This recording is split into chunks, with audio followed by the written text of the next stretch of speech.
लेकिन इस बार हम समय सार के माध्यम से आत्मकथा सुनाएंगे। जैसा आज प्रवचन में आप लोगों को हर बात समझ में आई है ना, ऐसे ही रोज समय सार में और अच्छे से समझ में आएगी। जैसे जैसे दिन बीतेंगे और अच्छे से समझ में आएगी। आज तक कईयों की कहानी सुनी, लेकिन अब आत्म कहानी सुनने का अवसर आया है।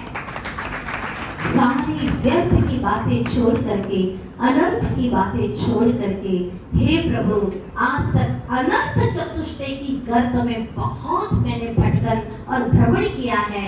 अब मैं अनर्थ चतुष्टय नहीं, अनंत चतुष्टय के लिए पुरुषार्थ करूंगा। जो मेरे भीतर में है, मेरे ही भीतर में, कहीं बाहर में नहीं है। मुझे ही अंतर्मुख दृष्टि करके अपने भीतर में प्रवेश करना है। कैसे करेंगे? तो पहली क्लास लगेगी 7:40 से स्टार्ट हो जाएगी। आप अपने अपने मंदिरों का जो समय है उसको व्यवस्थित कर दीजिएगा, क्योंकि चुकेंगे तो आपका ही घाटा, बहुत बड़ा घाटा हो जाएगा। अभी तक ऐसा ही हुआ है, तो कहीं ऐसा न हो कि आप लोग भी चुक जाएं और फिर आप लोगों को सोचना पड़े। पूरी जिंदगी एक तरफ और ये 3 महीने का समय एक तरफ है, सिर्फ 3 महीने का समय। 3 महीने 10 दिन का चातुर्मास होता है, 10 दिन पर्यूषण में निकल गए। 3 महीने का समय खो मत देना, कैसे भी बने। यहाँ से वहां तक आना ही आना है। अगर थोड़ी देर भी मुझे अपनी कथा सुनने को मिल जाए, इससे बड़ा अच्छा दिन का उपहार और क्या हो सकता है। इससे बड़ा अच्छा सुप्रभात मंगलमय उत्सव और क्या हो सकता है। दिन भर विषय भोगी दुनिया के लोग दुनिया की कथाएं सुनाते हैं, घर में किलकिल करते हैं, शॉप या फैक्ट्री में जाते हैं तो ग्राहक अपनी बातें करते हैं, धन दौलत की बातें करते हैं, लेकिन कोई भी तो अपनी आत्मा की कथा करता ही नहीं। जो मैं हूँ क्या है तत्व, उसकी कोई कथा नहीं करता। उसकी कथा श्रवण करने का अवसर आया है। तो आप सभी से मेरी इतनी सी गुजारिश है कि आप सभी लोग अनंत काल का परिभ्रमण मिटाने के लिए बस इतना सा पुरुषार्थ कीजिए कि प्रातः काल का हमें इतना सा समय देना है। दोपहर में हम लोगों का स्वाध्याय होता है, चाहे तो आप लोग आ सकते हैं। और इन दिनों में पर्वराज पर्यूषण में हम तत्वार्थ सूत्र का पाठ कराते हैं, कंठस्थ।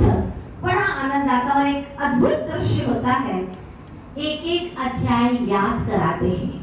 तो आप सभी लोग जैसे ही 20 तारीख हो जाए चातुर्मास की स्थापना, जो जो भी उत्सुक है, अधिकांश वृद्ध लोगों को नहीं लेंगे हम, हो सके तो आप लोग जो भी प्रौढ़ युवक युवतियां हैं वह उस तत्वार्थ सूत्र का एक अध्याय जरूर याद करें। 100 लोगों को पुरस्कृत किया जाता है और उसे बहुत गौरवान्वित महसूस होता है।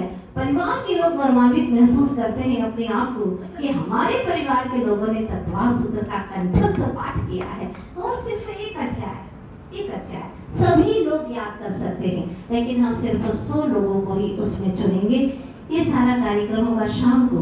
वहाँ पर भगवान है, बहुत सुंदर भगवान आदिश्वर वहाँ पर विराजमान होने वाले हैं। और अभी पूरा जिनालय जैसा आप लोगों को लगेगा। तो जो लोग थोड़े से दूर दूर रहते हैं, वो सभी लोग तो वहाँ पर आ ही सकते हैं और आकर के जिनेंद्र अर्चना करेंगे। शाम तक आरी का संग के साथ में वहाँ पर आप लोगों को जो भक्ति का रस पीने को मिलेगा वो बहुत अद्भुत होगा कि हम भगवान की भक्ति कैसे डूब करके करें कि सारा संसार भूल जाए और सिर्फ भगवान ही भगवान मेरे उपयोग में बसा रहे। क्या करें ऐसा? तो इन दिनों में कम से कम समय में ज्यादा से ज्यादा आप लोग अगर उत्साह मंद रखेंगे तो आपको बहुत कुछ सीखने को मिलेगा। मेरा कुछ भी नहीं है, सब कुछ आचार्य भगवंत का दिया हुआ है और उन्होंने हमें भर भर करके इतना दिया है कि दिया ही दिया है, रोशन ही रोशन कर दिया है। बस अब आप लोगों को भी अपने आप को रोशनी भीतर से सब में ज्ञान की रोशनी से भर देना है और घटाटोप जो मिथ्यात्व का सघन तमस है उसको तिरोहित करना है। आपको खुद ब खुद ही बस उत्साह जगाना है। आज इतना ही कहना चाहती हूँ कि गुस्से में आकर के अगर तुमने त्याग भी कर दिया तो कुछ भी कार्यकारी नहीं है। कौवे की बात को याद रखना कहते हैं तभी से कौवे का बोलना कोई पसंद नहीं करता। वो कुछ बोलता है तो लोग पसंद नहीं करते, पर वो बहुत सच्ची सच्ची बात कह गया था। आप लोग भी ध्यान रखिएगा। अभी तक विषय कषायों के आवेश में आकर के बहुत धर्म की बातें भी की, लेकिन तुम्हारी सारी बातें निरर्थक रही। अगर मंदिर में तुमने आकर के पूजन की है और बाहर में आकर के साधर्म से लड़ बैठे हो तो तुमने पूजन की ही नहीं है।